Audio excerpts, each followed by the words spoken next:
J'ai appris quelque chose récemment qui m'a énormément fait changer ma perception de moi-même et des autres aussi. C'est une leçon incroyable que je vais te donner dans cette vidéo parce que je trouve qu'elle est hyper importante, qu'elle est salutaire, qu'elle fait grandir et, euh, et surtout qu'elle est trop peu mise sur la table. Je trouve que c'est quelque chose qu'on n'entend jamais, qu'on voit jamais. Et du coup, c'est pour ça que ça a été hyper intéressant dans le stage que j'ai fait de le découvrir. C'est parce que je pense que si j'avais pas fait ce stage, jamais j'aurais compris cette leçon-là. Du coup, je vais te la partager. Cette leçon-là, je vais la résumer en une phrase et je vais essayer du moins. C'est on est tous des putains de menteurs. Voilà.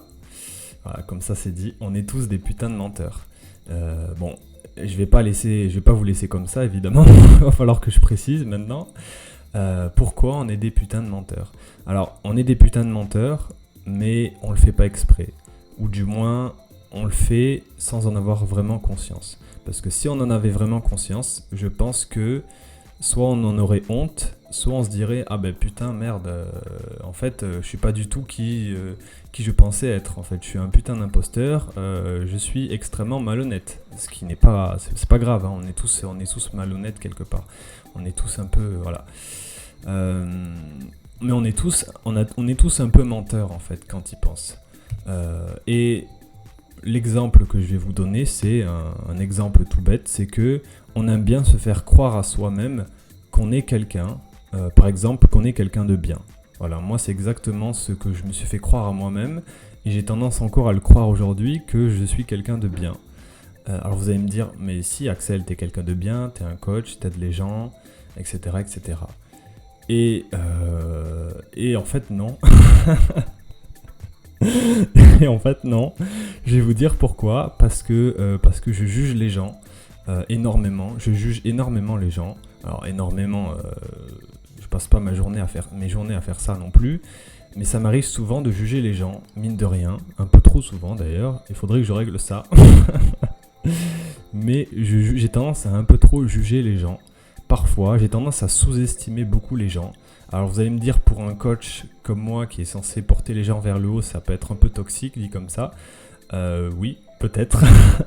Il y a sûrement des côtés pas forcément... Bon, en vrai ça va parce que quand je coach mes clients, globalement je fais hyper attention à mon ego voilà, je fais exprès de me redescendre parce que je veux surtout pas être condescendant, parce que sinon je vais coacher la personne et je vais la déséquilibrer avec mon coaching, ce qui n'est pas le but du coaching, c'est de se rééquilibrer, hein, donc voilà.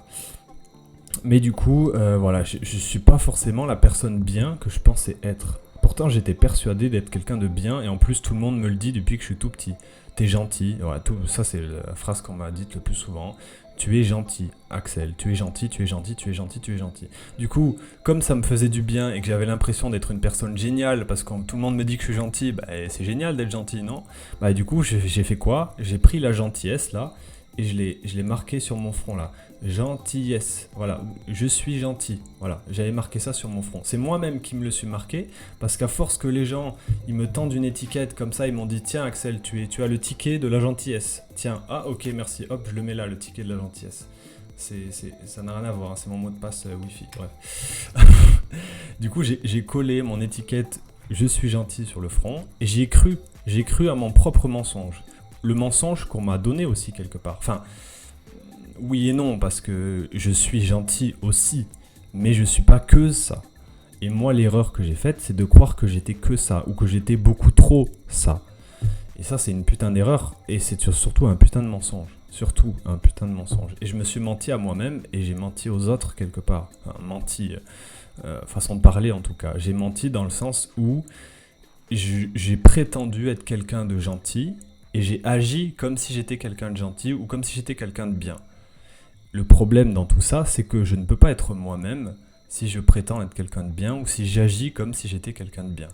Parce que quand tu es toi-même, tu acceptes toutes les facettes de qui tu es. Donc le côté gentil, mais le côté méchant aussi.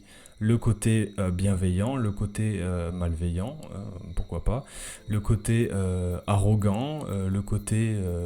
voilà, tous les côtés de toi, en fait, tu les assumes. Tous, en fait. Ça, c'est quand t'es toi-même, en fait. Mais quand tu te persuades toi-même que t'es quelqu'un de bien, et uniquement quelqu'un de bien, ben en fait, tu bloques toutes les autres parties de toi qui sont un peu méchantes, malveillantes, mesquines, etc. Qui sont aussi des parties de toi, mais que tu n'assumes pas parce que t'en as honte ou parce que tu veux pas que les gens pensent que t'as des vices, t'as des comportements malsains. Les gars, on en a tous, on en a tous à 100%. Et je l'ai compris, notamment à travers ce stage, à quel point on est tous pareils en fait. Entre êtres humains, on a tous des comportements vicieux, des pensées un peu bizarres, où parfois on a envie de coucher avec sa sœur ou je sais pas quoi. Moi j'ai pas de sœur, hein, c'est pour ça que je dis ça. Voilà, mais tu vois, des trucs un peu chelous comme ça. Des trucs un peu bizarres. Et on va se dire, mais c'est bizarre, c'est bizarre. En plus, si tu le dis en public, les gens vont dire, oh mais il est bizarre lui, il a dit ça. Non mais arrête, on est tous comme ça. C'est juste que personne ne l'assume. En plus en France, on est les rois pour ne rien assumer du tout et faire genre qu'on est des saints alors qu'en fait on juge comme des connards. Moi le premier évidemment parce que je suis un bon français, donc je juge comme un connard. Voilà, mais c'est mon côté un peu arrogant, un peu voilà. Et je le voyais pas celui-là. Je voyais pas mon côté arrogant où je jugeais les gens en fait. Parce que déjà, quand je juge quelqu'un ou quand je jugeais quelqu'un, c'était souvent derrière un écran. Généralement, je le disais pas, évidemment. Je le faisais derrière un écran, sur les réseaux sociaux, je vois les posts, je juge les gens. Parfois, c'est une petite pensée comme ça qui arrive, hop, subtilement. Ou d'un coup, tu as un avis sur la personne qui parle en vidéo, tu lui dis, mais qu'est-ce qu'il raconte celui-là, il dit n'importe quoi. Et hop, tu es en train de le juger. Et j'essayais de retenir aussi mon jugement parfois. J'essayais de me retenir et de me dire, non, il faut pas que je juge les autres. Parce que je n'acceptais pas ce côté-là de moi où j'étais un mec qui juge en fait. Je ne voulais pas accepter cette vérité que je suis un mec qui juge les autres. Parce que je voulais correspondre à mon propre discours intérieur de « je suis gentil ». Sauf que je ne suis pas gentil. En tout cas, je ne suis pas que gentil. Je suis gentil et parfois je suis méchant. Quand tu juges les gens, t'es un peu méchant en vrai.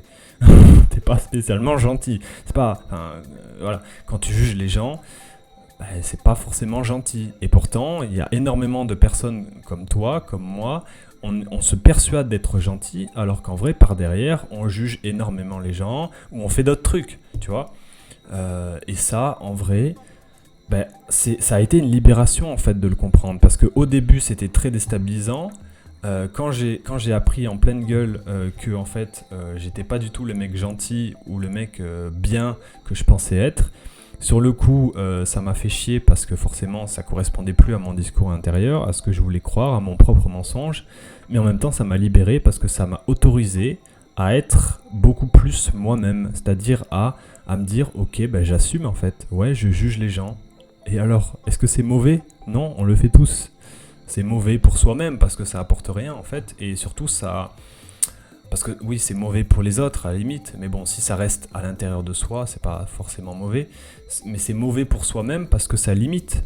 Quand tu juges les gens, au lieu d'essayer de voir les qualités des autres et de t'ouvrir à l'autre pour essayer de voir le bien dans l'autre, ce que l'autre peut t'apporter, non, tu vas le juger et du coup tu vas te fermer à ce qu'il pourrait potentiellement dire d'intéressant, à ce qu'il pourrait potentiellement t'apporter. Par exemple, un youtubeur que j'aimais pas, peut-être que tu le connais, c'est Oussama Ammar, qui a été, je crois, il y a eu des affaires pour escroquerie, je sais pas quoi, là, je sais pas si c'est vrai ou si c'est faux. Un mec qui gagne de l'argent assez facilement. Et c'était un mec que j'aimais pas du tout avant, que je jugeais énormément intérieurement. Et je fuyais ce mec comme la peste, et je le jugeais énormément. Et aujourd'hui, je ne le juge plus. Alors, ça ne veut pas dire que je l'admire. Je ne suis pas tombé dans l'extrême inverse où je passais de la haine à l'amour. Non. Ça, c'est autant déséquilibré que la haine. Je le vois juste d'un regard beaucoup plus neutre. Et maintenant, j'arrête de le juger. J'essaie beaucoup plus de le découvrir et de découvrir la personne qu'il est et surtout ce qu'il peut m'apporter en regardant ses vidéos. Et finalement, en faisant ça et en m'ouvrant à lui, j'ai compris qu'il était beaucoup plus humain et beaucoup plus gentil, entre guillemets, t'as compris ce que je veux dire, que ce que je pensais en fait. C'était pas l'image du gars que je me faisais avant, en fait. Et si j'étais resté dans mon jugement, jamais je l'aurais vu. Donc voilà, c'est important aussi de changer de point de vue. Mais bon, c'était pas le sujet à la base de la vidéo. Le sujet à la base de la vidéo, c'était ça. C'était je suis pas le mec gentil et le mec bien que je pensais être. Je suis pas que comme ça. Et c'est extrêmement limitant de se croire comme ça. Et surtout, ça fait du bien en fait. De se dire, ah mais en fait, je suis pas si bon que ça. Et du coup, tant mieux, ça veut dire que parfois, je peux m'autoriser à juger les gens. Et je peux même m'autoriser à ce que je suis en train de vous faire là, c'est-à-dire à assumer complètement là, devant vous, dans cette vidéo, à dire que je juge les gens. Sans aucune honte. Je vous le dis face à vous, parce que je l'ai assumé, parce que je l'accepte. Et je l'aurais jamais dit il y a 2 ans, il y a 1 an, il y a 6 mois, je sais pas. Je pense pas, je sais pas en vrai. Mais c'est des choses que j'aurais jamais dites avant, j'aurais jamais pu vous le dire en vidéo là comme ça, parce que pour moi c'était impensable. Je voulais pas croire à ça. Je voulais pas croire que je suis un mec qui juge, alors que je le faisais. Alors que je le faisais quand même. C'est ça qui est con. C'est ça qui est bête, c'est que je jugeais dans tous les cas. Mais je voulais pas le voir. Je voulais pas le voir. Et maintenant j'assume, je juge, ok. Pour qui c'est problématique? Bah surtout pour moi en fait. Pour les autres, si je les fais chier et si je les harcèle en commentaire avec mes jugements, ouais, ça va faire chier les autres. Mais bon, j'ai jamais trop été comme ça, donc ça va. Mais ça va être surtout limitant pour moi. Et comme j'assume maintenant que je juge, ben en fait, du coup, ça a libéré beaucoup de choses. Et du coup, maintenant, ben, j'ai plus besoin de juger en fait. J'ai plus trop besoin de juger maintenant que j'arrive à assumer que je juge. C'est contradictoire, mais c'est comme ça que ça se passe. J'ai libéré l'énergie en fait, tout simplement. Donc voilà, tout ça pour revenir au sujet de la vidéo. On est tous des putains de menteurs parce qu'on veut tous se persuader d'une image de nous-mêmes qui est fausse parce qu'elle n'est pas complète en fait. Elle est incomplète. C'est qu'une partie de la réalité. Je suis quelqu'un de bien alors qu'en fait tu es aussi bien que mauvais. Tu es entre les deux, tu es un peu des deux, parfois tu es plus l'un que l'autre, parfois tu es plus l'autre que l'un, ça s'inverse, voilà, ça dépend des moments, ça dépend des phases, ça dépend de plein de paramètres, et voilà, donc c'est intéressant, tu vois, de comprendre ça. Dis-moi ce que ça t'inspire en commentaire, parce que peut-être que ça te parle, peut-être que toi tu l'avais pas du tout vu et que tu vas dire oh putain c'est vrai, moi aussi je suis comme ça. T'inquiète, on est tous comme ça. T'inquiète, on est tous comme ça et tous et toutes comme ça. Il n'y a pas de honte en vrai et c'est grâce à ce stage que j'ai fait que j'ai pu comprendre. Donc voilà.